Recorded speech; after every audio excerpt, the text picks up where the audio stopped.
વંદે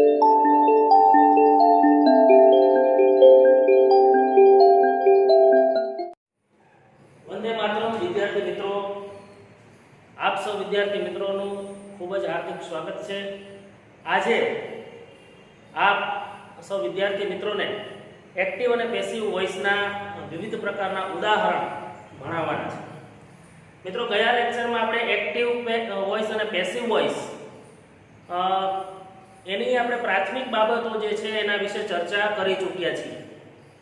હવે આપણે આજે દરેક કાળની અંદર એક્ટિવ વોઇસ અને પેસિવ વોઇસના કઈ રીતે વાક્યો જે છે બને છે એની આપણે ચર્ચા કરવાની છે। તો ચાલો આપણે દરેક કાળની અંદર એક જ વાક્યને લખીએ અને એકનું એક વાક્ય જે છે એને દરેક કાળમાં અલગ અલગ રીતે લખતા જઈએ અને એનું દરેકનું પેસિવ કઈ રીતે થાય છે એ પણ સાથે સાથે જોતા જઈએ। બરાબર? તો અહીંયા પહેલું વાક્ય લખેલું છે C drinks tea. She drinks tea. ક્રિયાપદ તરીકે જ્યારે અહીંયા drinks લખેલું છે તો એનો મતલબ કે પહેલું વાક્ય જે છે એ સાદા વર્તમાન કાળનું છે। એટલે આપણને ખ્યાલ આવવો જોઈએ કે ભાઈ પહેલું વાક્ય જે છે એમાં સાદો વર્તમાન કાળ એટલા માટે કારણ કે ત્રીજો પુરુષ એકવચન he she it we સાથે ક્રિયાપદની પાછળ s કે es લાગેલું હોય એટલે સાદો વર્તમાન કાળ જ હોય। બરાબર? હવે એમાં આપણે વાક્યને એક્ટિવ વોઇસમાંથી પેસિવ વોઇસમાં ફેરવીએ તો એમાં ડ્રિંક એટલે પીવું। મેં ગઈકાલે કીધેલું કે જ્યારે ક્રિયાપદને શું વડે પ્રશ્ન પૂછવામાં આવે ત્યારે વાક્યમાંથી આપણને કર્મ પ્રાપ્ત થાય છે। બરાબર? તો ડ્રિંક એટલે પીવું, તો શું પીવાનું? તો કે ચા। તો અહીંયા ટી શબ્દ જે છે એ તમારો કર્મ બને છે। બરાબર? અને વાક્યની અંદર આ સી જ્યાંથી વાક્યની શરૂઆત થઈ છે આપણો કર્તા સબ્જેક્ટ। બરાબર? હવે આપણે શું કરવાનું છે તો કે કર્મ જે છે એને કર્તાના સ્થાન ઉપર લાવવાનો છે। તો અહીંયા કર્મ જે છે ટી એને આપણે શરૂઆતમાં લખેલો છે પેસિવ વોઇસ કરતી વખતે ટી, ત્યાર પછી આપણે મૂકેલું છે ટુ બી નું રૂપ। વર્તમાન કાળ છે સાદો વર્તમાન કાળ એટલે એમ ઇઝ અથવા આર। બરાબર? અહીંયા ટી શબ્દ છે એની સાથે યોગ્ય ટુ બી નું રૂપ આવશે ઇઝ અને ક્રિયાપદનું ભૂતપૂર્વક। એક્ટિવ વોઇસમાંથી પેસિવ વોઇસમાં જ્યારે તમે ફેરવો છો ત્યારે ક્રિયાપદનું ભૂતપૂર્વક અને ટુ બી નું રૂપ અને ક્રિયાપદનું ભૂતપૂર્વક એ તમારે મૂકવાના રહે છે। બરાબર? તો પહેલા આપણે શું કર્યું? કર્મને કર્તા બનાવ્યો, પછી ટુ બી નું રૂપ મૂક્યું અને ત્યાર પછી આપણે ક્રિયાપદનું ભૂતપૂર્વક મૂક્યું, ત્યાર પછી લખવાનું છે બાય હર। તો મિત્રો આવી રીતે પહેલું વાક્ય બને છે T is drunk by her. બરાબર? હવે બીજું વાક્ય જે છે એની અંદર ક્રિયાપદ લખેલું છે ડ્રેન્ક। she drank tea. તેણે ચા પીધી। મતલબ કે આ કયા કાળનું વાક્ય થયું? તો કે સાદા ભૂતકાળનું વાક્ય થયું।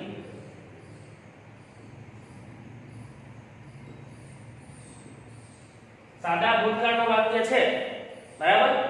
આની અંદર પણ એક્ટિવ વોઇસમાંથી પેસિવ વોઇસમાં ફેરવો એટલે ક્રિયા તો એની એ જ કરવાની રહેશે કે વાક્યમાંથી જે કર્મ છે એ કર્મને આપણે આગળ લઈ આવશું કર્તાના સ્થાને। બરાબર? આ ટી શબ્દ જે છે એને આપણે શરૂઆતમાં મૂકીશું। ટી ભૂતકાળનું વાક્ય છે એટલે અહીંયા ટુ બી નું રૂપ લખશું વોઝ, ક્રિયાપદનું ભૂતપૂર્વક ડ્રંક, પછી લખવાનું છે બાય અને ત્યાર પછી જે કર્તા તરીકે અહીંયા સી આપેલું છે એને તમારે હર કરીને મૂકવાનું છે। કર્તા વિભક્તિમાંથી કર્મ વિભક્તિનું રૂપ મૂકવાનું છે। બરાબર? T was drunk by her. પહેલું વાક્ય અને બીજું વાક્યમાં તમે જુઓ તો બંનેમાં ફરક શું છે ભાઈ? તો કે પહેલા વાક્યમાં અહીંયા ઇઝ આવ્યું છે અને બીજા વાક્યમાં અહીંયા વોઝ આવ્યું છે। મતલબ કે સાદો વર્તમાન કાળ હોય તો આપણે એમ ઇઝ આર લખવાનો છે અને સાદો ભૂતકાળ હોય તો વોઝ અથવા વેર લખવાનો છે। ત્યાર પછી ત્રીજું વાક્ય જે છે એમાં ભવિષ્યકાળનું વાક્ય છે સી વિલ ડ્રિંક ટી. તેણી ચા પીશે। તો આ છે સાદા ભવિષ્યકાળનું વાક્ય। બરાબર? તો આપણે જરા નોંધી લઈએ કે ભાઈ આ છે પણ ક્રિયાપદ આપણી પાસે છે will drink, આપણી પાસે કર્તા છે she, કર્મ છે t, આપણે કર્મને આગળ લઈ લેશું, આગળ લખશું t, ત્યાર પછી લખશું will be, કારણ કે ભવિષ્યકાળના to be ના રૂપ shall be અને will be થાય. તો અહીંયા લખવાનું છે will be, ક્રિયાપદનું ભૂતપૂર્વ drunk, અને પછી લખવાનું છે by, અને પછી લખવાનું છે her. બરાબર? ખાસ કરીને તમે જુઓ કે અહીંયા જેવી રીતના will drink નું will be drunk, ખાલી drink હતું તો was drunk, અને drinks હતું તો is drunk. તો પહેલા વર્તમાન કાળમાં એમીઝાર, ભૂતકાળમાં was અને ભવિષ્યકાળમાં shall be will be, ખાલી આટલો જ ફેરફાર કરેલો છે. બાકી ત્રણેય વાક્યો આમ તમે જુઓ તો એક સરખા જ દેખાય છે. ચોથું વાક્ય, તો ચોથા વાક્યમાં લખેલું છે she is drinking tea. તો ચોથું વાક્ય જે છે એ છે ચાલુ વર્તમાન કાળ. તો ચાલુ વર્તમાન કાળની અંદર પેટર્ન તો એની જ રહેશે. વાક્યમાંથી જે કર્મ છે એને આપણે કર્તાના સ્થાને લઈ લઈશું. પહેલા લખીશું ટી, બરાબર. ચાલુ વર્તમાન કાળ છે એટલે લખો is નો is એમ લખવાનો. ચાલુ કાળમાં તમારે being મૂકવાનું. પેસિવ કરવું હોય ત્યારે શું મૂકવાનું છે? being. એટલે મેં અહીંયા લખેલું છે being. બરાબર. tea is being drunk by her. આ drinking લખેલું છે drinking, એનું તો પાછું drunk ક્રિયાપદનું ભૂતપૂર્વ જ કરવાનું છે. બરાબર. પણ એક વધારાનો શબ્દ કયો મૂકવાનો થાય? being. ચાલુ કાળ હોય તો શું મૂકવાનું? being. સાદો વર્તમાન કાળ, સાદો ભૂતકાળ અને સાદો ભવિષ્યકાળ, આ ત્રણેય સાદા કાળ જે છે એની અંદર શું મૂકવાનું છે? આપણે to be નું રૂપ. વર્તમાન કાળમાં am are, ભૂતકાળમાં was were, અને ભવિષ્યકાળમાં shall be અને will be. બરાબર. અને ચાલુ કાળ હોય તો એની અંદર શું મૂકવાનું છે? being. યાદ રહેશે ને? ત્યાર પછી પાંચમું વાક્ય લખ્યું છે she was drinking tea. તો મિત્રો અહીંયા was drinking લખેલું છે એટલે કયો કાળ થાય છે? તો કે એ થાય છે ચાલુ ભૂતકાળ. તો ચાલુ ભૂતકાળમાં પણ હવે તો તમને આવડતું હશે વાક્યને પેસિવમાં કેમ રીતના ફેરવશું. આગળ પહેલા કયો શબ્દ મૂકવાનો થાય? ટી, પછી શું મૂકવાનું? was. ત્યાર પછી ચાલુ કાળ છે was drinking, ચાલુ કાળમાં શું મૂકવાનું? પછી being, અને પછી ક્રિયાપદનું ભૂતપૂર્વ drunk, અને પછી લખવાનું by her. બરાબર. હવે એના પછી છઠ્ઠું વાક્ય she has drunk tea. મિત્રો આ જે છઠ્ઠું વાક્ય છે એમાં લખ્યું છે અહીંયા has drunk. બરાબર. બોલો કયો કાળ થશે? has drunk લખેલું હોય તો કયો કાળ થાય? બરાબર. પૂર્ણ વર્તમાન કાળ. બરાબર. તો અહીંયા આપણે લખવાનું છે પૂર્ણ વર્તમાન કાળ. બરાબર. હવે ચાલો એનું પેસિવ કરીએ. પેટર્ન તો એની જ છે. આગળ કયો શબ્દ મૂકવાનો? ટી, પછી શું મૂકવાનું? has. અહીંયા એક ખાસ ધ્યાન એ રાખવાનું છે પૂર્ણ વર્તમાન કાળમાં કે તમે જે કર્મને કર્તા બનાવો છો એ કર્તા અહીંયા ત્રીજો પુરુષ એકવચન પ્રમાણે છે એટલે has આવ્યું છે. બરાબર. ધારો કે જો બહુવચન હોય અથવા તો બીજો કોઈ એવો શબ્દ હોય બહુવચન વાળો તો તમારે ત્યાં have મૂકવાનું રહેશે. એ ધ્યાન રાખજો. દર વખતે has નહીં આવે. અહીંયા તો has એટલે આવ્યું છે કારણ કે અહીંયા મેં કર્તા તરીકે જ્યારે ટી શબ્દ મૂકું છું તો તમે જાણો છો કે ટી શબ્દ જે છે એ ત્રીજો પુરુષ એકવચન he she it ની અંદર આવશે. બરાબર. એટલા માટે એની સાથે has લખેલું છે. બરાબર. બીજું કે જેવી રીતે આપણે ચાલુ કાળમાં પેસિવ કરવું હોય તો કયો શબ્દ મૂકવાનો મેં કીધો? ચાલુ કાળમાં પેસિવ કરવું હોય તો કયો શબ્દ મૂકવાનો છે? being. યાદ રાખજો, ભૂલતા નહીં. આવી જ રીતે પૂર્ણકાળ, કોઈ પણ પૂર્ણકાળ હોય એનું પેસિવ કરવું હોય તો એમાં તમારે been શબ્દ મૂકવાનો છે. BEEN been. બરાબર. તો tea has been drunk by her. બરાબર. tea has been drunk by her. તો આવી રીતે બનશે આ ચાલુ વર્તમાન પૂર્ણ વર્તમાન કાળનું વાક્ય. એના પછી આગળ સાતમું વાક્ય જોઈએ. she had drunk tea. she had drunk tea. તો આ કયો કાળ થાય છે? તો કે ભાઈ આ થાય છે પૂર્ણ ભૂતકાળ. પૂર્ણ ભૂતકાળના વાક્યોમાં પણ પેસિવ કરવા માટે આપણે શેની જરૂર પડશે? તો કે been લખવાની જરૂર પડશે. વાક્યમાં આગળ શું મૂકવાનું થાય? ટી, પછી શું મૂકવાનું? had, પછી been, પછી drunk અને પછી by her. આની અંદર કોઈ પણ શબ્દ હોય આગળ અહીંયા તો had been જ આવશે. બરાબર. એમાં કઈ ફેરફાર નહીં થાય. ફેરફાર ક્યાં થશે? ધારો કે પૂર્ણ વર્તમાન કાળ હોય એમાં કોઈ બહુવચનનું નામ હોય અથવા આઈ વી યુ એવા કોઈ કર્મ તરીકે આવ્યા હોય એને તમે કર્તા બનાવો તો તમારે યાદ રાખવાનું છે કે I have, we have, you have અને ધે હેવ. ખાલી હિસ ઈટની સાથે હેઝ આવે છે ને પકડી રાખવાનું પૂર્ણ વર્તમાન કાળમાં, નહીંતર ભૂલ પડવાની શક્યતા ત્યાં રહે છે. બરાબર? પૂર્ણ ભૂતકાળની અંદર આપણે વાક્યમાં શરૂઆતમાં આપણે લખ્યું છે ટી, પછી લખવાનું થાય હેડ બીન ડ્રંક બાય હર. બરાબર? 8મું વાક્ય છે she will have drunk tea. she will have drunk tea. will have drunk એટલે આ કયો કાળ થયો? તો કે ભાઈ પૂર્ણ ભવિષ્યકાળ. તો પૂર્ણ ભવિષ્યકાળની અંદર પણ tea will have been drunk by her. આમાં પણ will have પછી આપણે been મૂકવાનું છે અને પછી લખવાનું drunk અને પછી by her. બરાબર? પૂર્ણકાળની અંદર પાછી એક મજાની વાત એ છે કે એમાં ક્રિયાપદનું ભૂતપૂર્વ આપી દીધું હોય. તમે આમાં જો તો હેડ ડ્રંક, આમાં જો તો will have drunk, મતલબ કે એમાં ઓલરેડી ભૂતપૂર્વ આપી દીધું હોય. તમારે ભૂતપૂર્વ પછી એમાં યાદ રાખવાનું હોતું નથી. બરાબર? એ ઓલરેડી આપ્યું છે, એ જ બેઠું લખવાનું છે. ખાલી તમારે યાદ શું રાખવાનું કે મારે કોઈ પણ પૂર્ણકાળ હોય, પૂર્ણ વર્તમાન કાળ હોય, પૂર્ણ ભૂતકાળ હોય કે પૂર્ણ ભવિષ્યકાળ હોય, એમાં મારે પેસિવ કરું છું ત્યારે કર્મને કર્તા બનાવવાનો. ત્યાર પછી મારે એમાં જે હેવ, હેઝ, હેડ કે વિલ હેવ, શેલ હેવ જે આવતું એ લખવું, પછી મારે બીન લખવાનું છે, બીન. બરાબર? ચાલુ કાળમાં શું યાદ રાખવાનું કે એમાં તમારે બીઇંગ લખવાનું છે. બરાબર?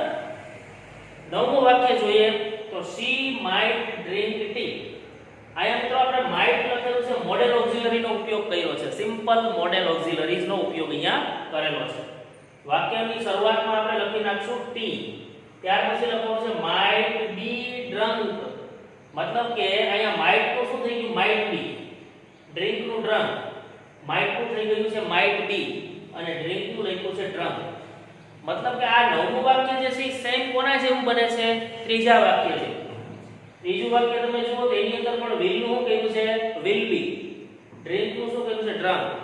મતલબ કે તમામ સિમ્પલ મોડેલ ઓક્સિલરી જે છે can, could, may, might, should, would, must અથવા તો shall, will વાળા વાક્યો પણ એમાં પેસિવ કરતી વખતે તમારે ખાલી be મૂકવાનું. will હોય તો will be, can હોય તો can be, must હોય તો must be અને might છે તો might be. ઓકે? એટલે થઈ જાય પેસિવ. આગળ શબ્દ લખવાનો છે tea, ત્યાર પછી might be drunk by her. 10મું વાક્ય having drunk tea she left the office. મિત્રો આ જે છે એ રચના કેવી રચના કહેવાય તો કે આને પરફેક્ટ પાર્ટિસિપલ જે આપણે હમણાં છેલ્લે ભણી ગયા છીએ, પરફેક્ટ પાર્ટિસિપલ.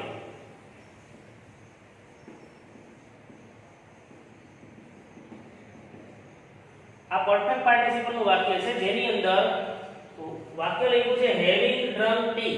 ચા પીધા પછી તરત જ she left the office. તેણી ઓફિસ છોડીને જતી રહી. આ વાક્યની અંદર મેં તમને કીધેલું કે having થી વાક્યની શરૂઆત થાય તો અહીંયા જે ક્રિયા છે ચા પીવાની, આ ક્રિયા કોણે કરી હશે તો કે she દ્વારા. બરાબર? having ની આગળ જ્યારે કોઈ કર્તા હાજર નથી ત્યારે આપણે કર્તા ગોતવા માટે ક્યાં જવાનું છે તો કે અલ્પ વિરામ પછી જે હોય એ કર્તા હોય. પરંતુ જ્યારે આપણે ટી ને કર્તા બનાવી દઈએ છીએ, અહીં આગળ જ્યારે શબ્દ મેં લખી નાખ્યો છે ટી, તો પછી હવે જ્યારે આપણે હેવિંગ થી વાક્યની શરૂઆત કરીશું તો એ પેસિવ વાક્ય બની જશે. કારણ કે અહીંયા ડ્રિંક એટલે પીવું, પીવાનું કામ ચા દ્વારા નથી થવાનું. પેસિવ વાક્ય બનશે ટી હેવિંગ બીન ડ્રંક. ઉપરનું વાક્ય જે હેવિંગ ડ્રંક લખ્યું છે એમાંથી ટી શબ્દને આગળ મૂક્યો ટી હેવિંગ બીન ડ્રંક. પાછળનું વાક્ય એમનેમ જ she left the office. બરાબર? એટલે આવી રીતે હેવિંગ વાળું વાક્ય જે છે એનું પણ પેસિવ થઈ શકે છે. આપણે જ્યારે પરફેક્ટ પાર્ટિસિપલ તમને સમજાવ્યા એમાં પણ મેં તમને 2-3 ઉદાહરણ એના સમજાવ્યા છે કે કેવી રીતે તમારે કર્તા અથવા તો કર્મને ઓળખીને વાક્યને એક્ટિવ અથવા પેસિવ બનાવવાનું છે. 9મા વાક્યમાં પણ જરાક આપણે નોંધી લેશું કે આ 9મું વાક્ય જે છે સિમ્પલ મોડેલ ઓક્સિલરી. બરાબર? 9મું વાક્ય જે હતું એ સિમ્પલ મોડેલ ઓક્સિલરીનું અને 10મું વાક્ય જે છે પરફેક્ટ પાર્ટિસિપલનું વાક્ય છે. બરાબર? તો મિત્રો આ 10 વાક્યો જે લખ્યા છે, આ 10 વાક્યોની અંદર જે કંઈ નાના મોટા ફેરફારો કર્યા છે તમારે યાદ રાખવાના છે, તો પછી તમને એક્ટિવ પેસિવમાં ખ્યાલ આવશે. બરાબર? જેવી રીતે સાદા વર્તમાન કાળમાં કેવી રીતે એક્ટિવ પેસિવ, એક્ટિવમાંથી પેસિવમાં વાક્ય બને છે, સાદો વર્તમાન કાળ, સાદો ભૂતકાળ, સાદો ભવિષ્યકાળ. એની અંદર આપણે શું કર્યું તો કે પહેલા કર્મ લખ્યું, પછી ટુ બી નું રૂપ, પછી ક્રિયાપદનું ભૂતકૃદંત, પછી બાય પ્લસ હર. બરાબર? એટલે કે પછી આપણે કર્તા જે છે ને કર્મ બનાવ્યું, જેની સિક્વન્સ મેં તમને અગાઉ ગઈકાલે લખાવી દીધી છે કે ભાઈ આ સિક્વન્સમાં તમારે કામ કરવાનું છે. પહેલા તમારે કર્મ જે છે ને કર્તા બનાવવાનો, ટુ બી નું રૂપ મૂકવાનું, ક્રિયાપદનું ભૂતકૃદંત મૂકવાનું, પછી બાય મૂકવાનું, પછી કર્તાને કર્મ બનાવી મૂકવાનું.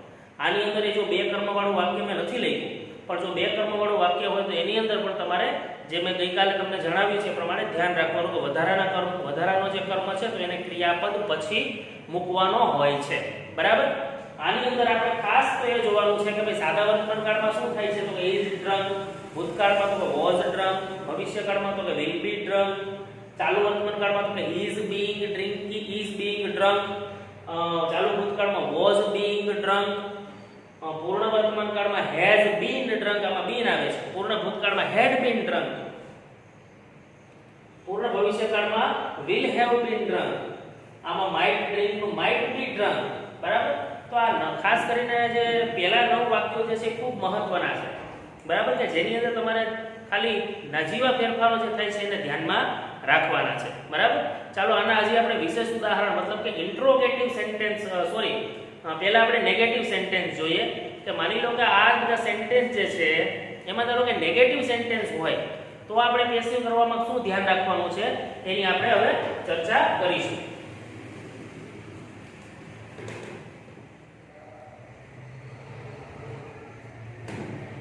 તો વિદ્યાર્થી મિત્રો ચાલો હવે આપણે નેગેટિવ સેન્ટેન્સીસ જોઈએ કે કેવી રીતે નેગેટિવ સેન્ટેન્સીસ એક્ટિવ વોઇસમાંથી પેસિવ વોઇસની અંદર કેવી રીતે બને છે.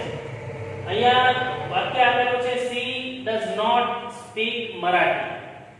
she does not speak. doesn't લખેલું છે એનો મતલબ સમજવાનો કે સાદો વર્તમાન કાળ છે. સાદા વર્તમાન કાળમાં નકાર વાક્ય બનાવવા માટે do not અને does not નો ઉપયોગ થાય છે. બરાબર?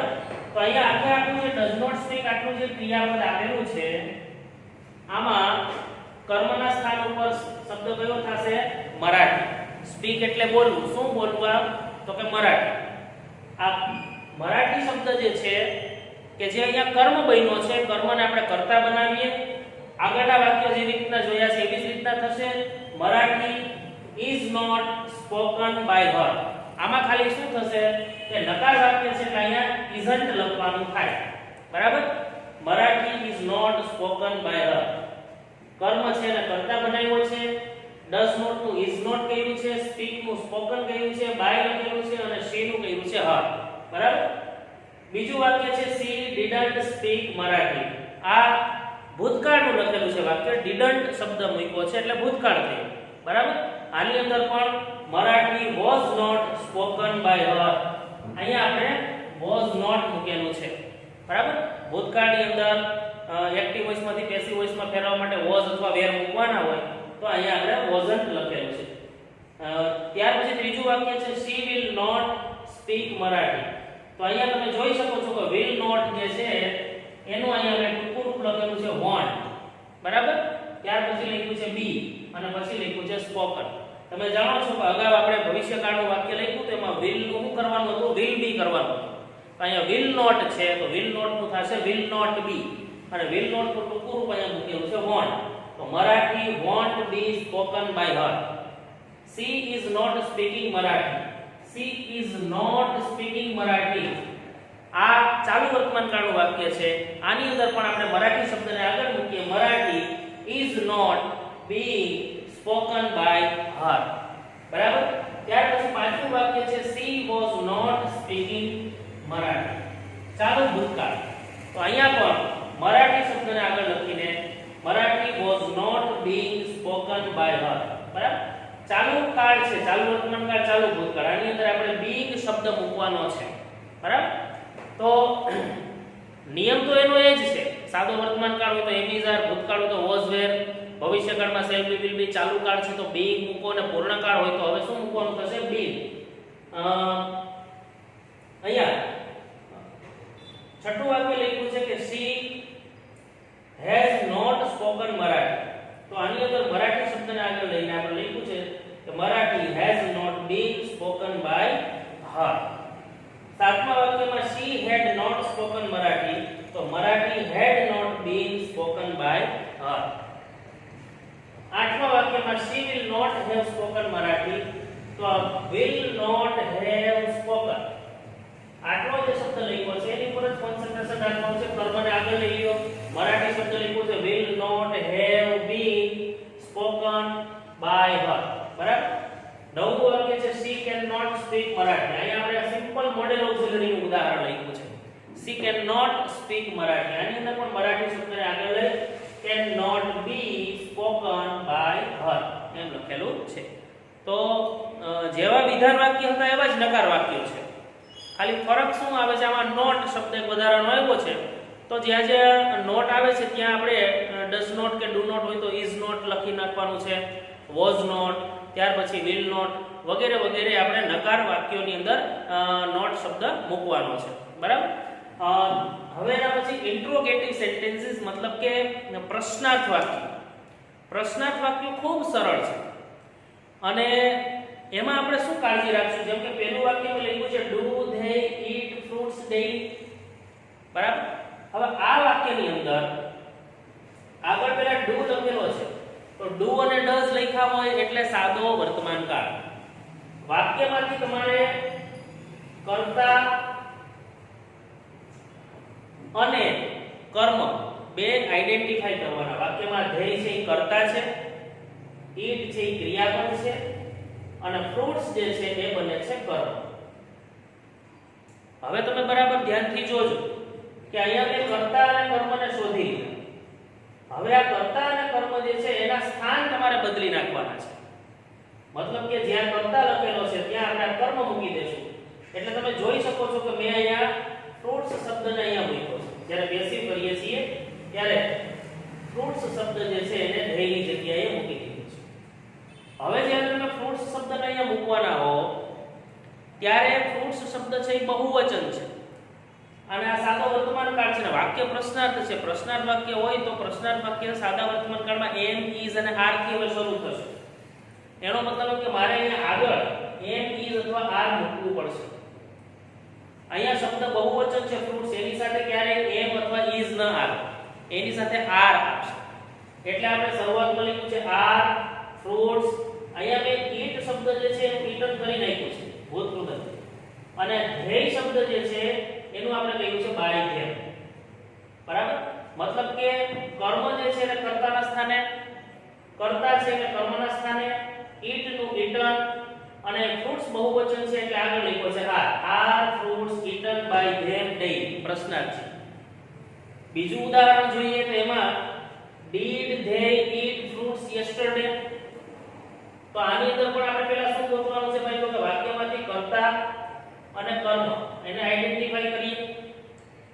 વાક્ય ભૂતકાળનું છે, આગળ જ્યારે હું ફ્રૂટ્સ શબ્દ લખું છું ત્યારે ભૂતકાળ છે એટલે મારી એની સાથે વોઝ અથવા વેર મૂકવા પડશે. ફ્રૂટ્સ શબ્દ બહુવચન છે એટલે એની સાથે હંમેશા મારે વેર મૂકવું પડશે. તો આગળ મૂક્યું છે વેર ફ્રૂટ્સ, ઈટ નું કરી નાખવાનું છે ઈટન અને ધેય નું કરી નાખવાનું છે બાય ધેમ યસ્ટરડે. બરાબર. તો અહીંયા ફરીથી એકવાર કહું છું કે કર્મ જે છે એને આપણે કર્તાના સ્થાને, કર્તા છે એને કર્મના સ્થાને મૂક્યું છે, ઈટ નું ઈટન લીધું છે અને ભૂતકાળનું વાક્ય છે આગળ વેર મૂક્યું છે. બરાબર. આટલું સિમ્પલ છે. ભવિષ્યકાળના વાક્ય જોઈએ તો એની અંદર પણ ફરીથી કર્તા અને કર્મ. બરાબર. અહીંયા ફ્રૂટ્સ શબ્દ જ્યારે આપણે આગળ પૂછું ભવિષ્યકાળ છે એટલે અહીંયા વિલ નું વિલ એમનેમ રાખ્યું છે. આપણને ખબર હોવી જોઈએ કે ભાઈ ભવિષ્યકાળમાં વિલ બી આવે છે, પરંતુ વિલ બી સાથે અહીંયા આગળ મૂકી નથી દેવાનું. યાદ રાખવાનું વાક્યમાં બી પછી બીન અને બીંગ આવતા હોય તો એને ક્રિયાપદની સાથે રાખવાના, ક્રિયાપદથી અલગ નહીં પડવા દેવાના. બરાબર. તો અહીંયા વિલ એમનેમ રાખેલું છે, પછી મેં ફ્રૂટ્સ લખ્યું છે અને ઈટ નું ઈટન કરતી વખતે આપણે જો શું લખી રાખ્યું છે બી ઈટન. બરાબર.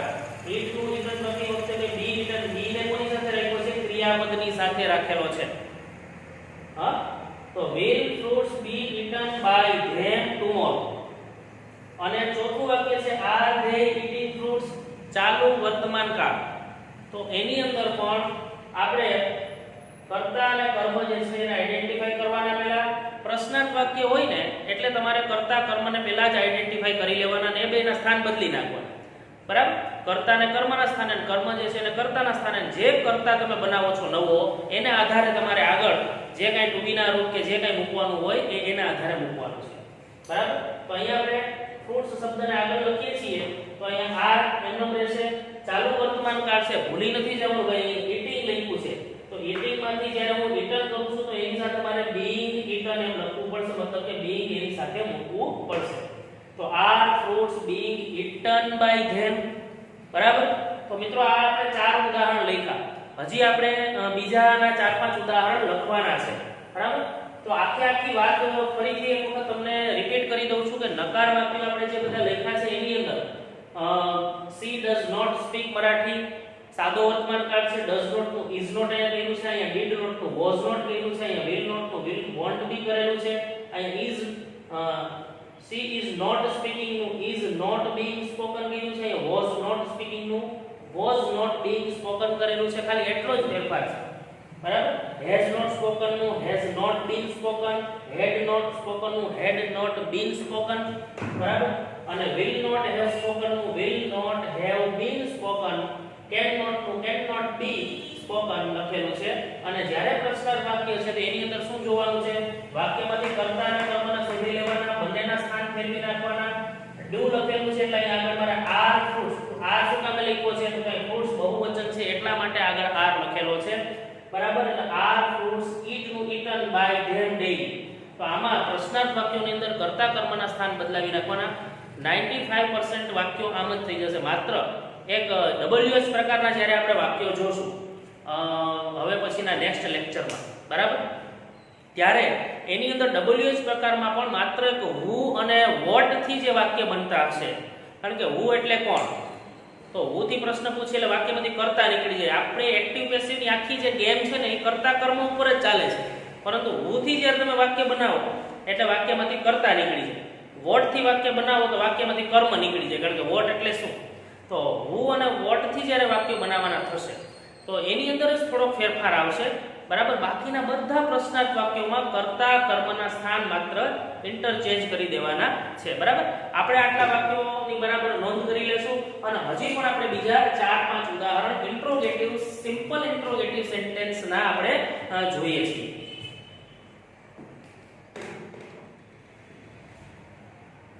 તો વિદ્યાર્થી મિત્રો હવે આપણે બીજા 5 ઉદાહરણ પણ આમાં જોઈ લઈએ. પ્રશ્નાર્થ વાક્યોની અંદર 4 ઉદાહરણ આપણે જોઈતા છીએ. 5મું ઉદાહરણ કે were they eating fruits, were they eating fruits ચાલુ ભૂતકાળનું વાક્ય છે. આની અંદર પણ આપણે વાક્યમાંથી કર્તા અને કર્મ આ બેને પહેલા ઓળખી લેવાના છે. કર્મ જે છે ફ્રૂટ્સ એને આપણે અહીંયા મૂકી દેવાનું છે. ફ્રૂટ્સ શબ્દ જ્યારે મૂકીએ છીએ ત્યારે આગળ વોઝ અથવા વેર મૂકવાનું થશે. તો ફ્રૂટ્સ બહુવચન છે એટલે આગળ વેર, પછી ફ્રૂટ્સ.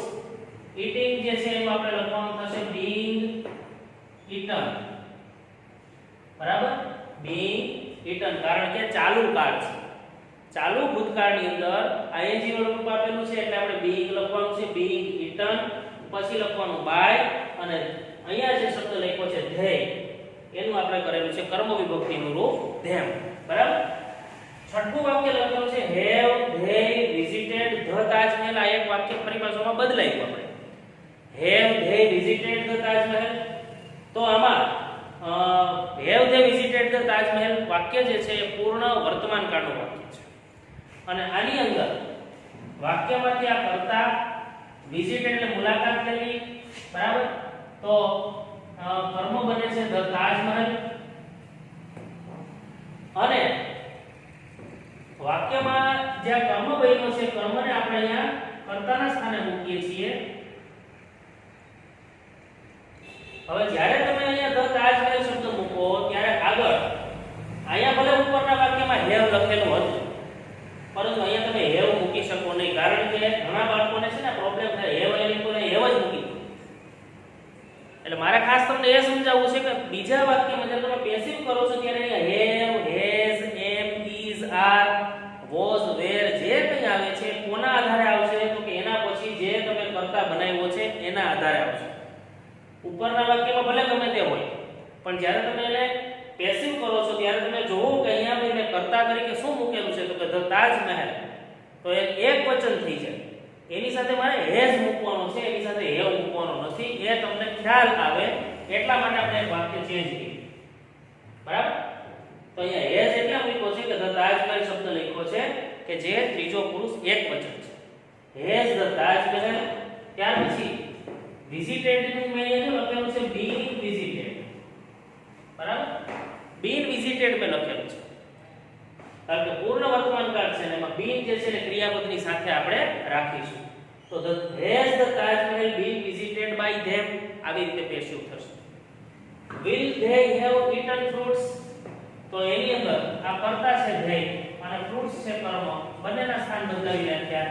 અહીંયા વિલ નું વિલ એમ will fruits have been eaten by them, આવી રીતે વાક્ય બનશે. આઠમું વાક્ય છે હેડ ધે ઈટન ફ્રૂટ્સ, તો એમાં હેડ આ ધેય અને ફ્રૂટ્સ ના સ્થાન બદલાવેલા છે. બરાબર? ફ્રૂટ્સ શબ્દને અહીંયા મૂકી દીધો. હેડ નું હેડ એમ જ રહેશે, had fruits been eaten by them. અને નવમું વાક્ય છે વુડ ધે ઈટ ફ્રૂટ્સ, તો એમાં પણ આ કર્તા છે, આ કર્મ છે. બરાબર? તો અહીંયા ફરી પાછા આપણે કર્તા કર્મના સ્થાન બદલાવેલા છે. ફ્રૂટ્સ શબ્દને અહીંયા મૂકીએ, વુડ નું વુડ એમ બનશે વુડ ફ્રૂટ્સ, ઈટ નું થશે બી ઈટન, અહીંયા ઈટ્સ નહીં પણ બી ઈટન બાય ધેમ. બરાબર? તો would fruits be eaten by them. તો મિત્રો આવી રીતે તમે ઇન્ટ્રોગેટિવ એટલે કે પ્રશ્નાર્થ વાક્ય જ્યારે બનાવો છો ત્યારે માત્ર કર્તા કર્મના સ્થાન બદલવાના છે અને કર્મને જ્યારે તમે કર્તાના સ્થાને લાવો ત્યારે એની આગળ એમ, ઇઝ, આર, વોઝ, વેર એ નવો જે કર્તા મૂક્યો છે, જે કર્મને તમે કર્તા બનાવ્યો છે એના આધારે તમારે have, has, M, is, are વગેરે મૂકવાનું છે. આશા રાખું છું કે તમને જે કંઈ સમજાવ્યું છે એ તમે ખૂબ સારી રીતે સમજી ગયા હશો. તમને ઘણો બધો એમાં ખ્યાલ આવી ગયો હશે. થોડી વધુ પ્રેક્ટિસની પણ આમાં જરૂરિયાત છે. એક્ટિવ પેસિવ એક એવી બાબત છે કે જે પ્રેક્ટિસ ખૂબ જ માંગી લે છે. બરાબર? તમારી પાસે કોઈ પણ પ્રકારની ગ્રામર બુક હોય અને જો ન હોય તો રેડી રેકનર અથવા તો માની લો કે વ્રજ પ્રકાશનનું જે ગ્રામર છે એ સારું હોય છે. બરાબર? તો એની અંદરથી તમે સેલ્ફ પ્રેક્ટિસ કરી શકો. તમારી પાસે તમારા કોઈ મિત્રો પાસે કદાચ જૂનું ગયા વર્ષનું હશે તો એ પણ તમે હમણાં એમાંથી તમે એમાં પ્રેક્ટિસ કરી શકો છો. આપણે બધા જ્યારે રૂબરૂ મળીશું ત્યારે આપણે તમને ખૂબ જ પ્રેક્ટિસ માટે આપણે અહીંથી એક પેમ્પલેટ સ્વરૂપે તમને આપીશું ગ્રામરની અંદર. પણ જ્યાં સુધી આપ સૌ પોતાના ઘરે છો ત્યાં સુધીમાં તમે 11મા અથવા 12મા ધોરણનું વ્રજ પ્રકાશનનું ગ્રામર અથવા તો માર્વેલનું ગ્રામર તમને મળતું હોય તો એ લઈને અથવા તો કોઈની પાસેથી મેળવીને તમે એમાંથી વધારે પ્રેક્ટિસ કરી શકો. અને છતાંય ક્યારેય કાંઈ પ્રશ્ન હોય તો તમે પર્સનલ અમને મેસેજ કરીને પણ પૂછી શકો છો. કંઈ પણ તમારા પ્રશ્ન હોય તો તમે ગમે ત્યારે પૂછી શકો છો. બીજું કે આગળના લેક્ચરમાં પણ કીધેલું હતું અને હજી પાછું કહું છું કે પ્રેક્ટિસ ખૂબ જરૂરી છે, ખાસ કરીને અત્યાર સુધીમાં જેટલું ગ્રામર ચાલ્યું છે. કારણ કે હવે જેમ જેમ ગ્રામરના ટોપિક આગળ વધશે એમ આપણને એવું થશે કે ભાઈ ભૂતકાળમાં જે ચલાવેલું હોય ને અગાઉનું એ થોડું આપણને વિસ્મૃતિ થતી જાય, મતલબ કે ભૂલાતું જાય. તો એને બધી વસ્તુઓને પાછી યાદ રાખવી અને પછી આગળ વધવું એ ખૂબ જરૂરી છે. બરાબર? અહીંયા આપણે એક્ટિવ પેસિવ વોઇસ જે છે એ હવે આપણે WH પ્રકારના પ્રશ્નાર્થ વાક્યો જે છે એ અને એના પેરેગ્રાફો તરફ જવાના છીએ, જેની ચર્ચા આપણે નેક્સ્ટ લેક્ચરમાં કરીશું. બરાબર? આવતા લેક્ચરમાં આપણે હજી આમાં થોડા વધારે ઉદાહરણ મતલબ કે WH પ્રકારના પ્રશ્નાર્થ વાક્યો કેવી રીતે બને અને બીજા પણ અમુક પ્રકારના એક્ટિવ પેસિવ વોઇસની અંદરના વાક્યો જે છે એ તમામ પ્રકારના વાક્યોની હવે આપણે નેક્સ્ટ લેક્ચરમાં ચર્ચા કરીશું. આપ સૌ વિદ્યાર્થી મિત્રો સલામત રહેજો, ઘરે રહેજો અને સ્વસ્થ રહેજો. બરાબર? ફરી પાછા મળીશું. આભાર. અસ્તુ. વંદે માતરમ.